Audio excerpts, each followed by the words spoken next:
Johnson's widow has many questions regarding her husband's death near the village of Tongo Tongo in southwestern Niger. Why it took them 48 hours to find my husband? Why couldn't I see my husband? I don't know what's in that box. It could be empty for all I know. Some U.S. lawmakers also have questions about the circumstances in which 4 U.S. troops were killed and why it takes so long to get the answers.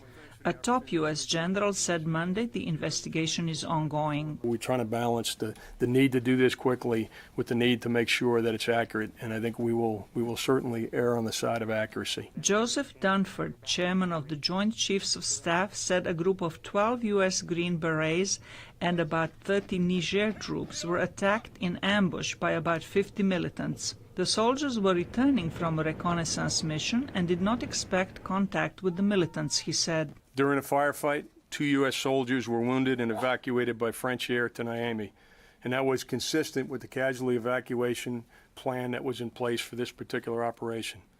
3 U.S. soldiers who were killed in action were evacuated on the evening of 4 October, and at that time, Sergeant LaDavid Johnson was still missing. On the evening of 6 October, Sergeant Johnson's body was found and subsequently evacuated. Dunford said that U.S. or French or Nigerian forces remained in the area at all times until Johnson's body was recovered, tacitly denying suggestions that the missing soldier might have been abandoned.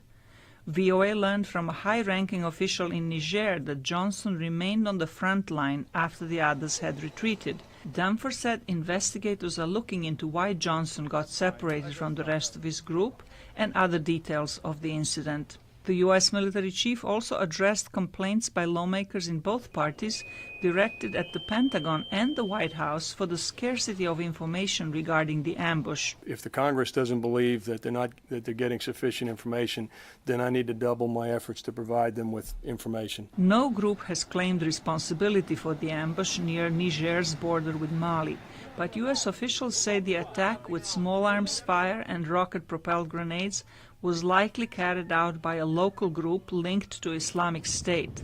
Zlatica Hoke, VOA News, Washington.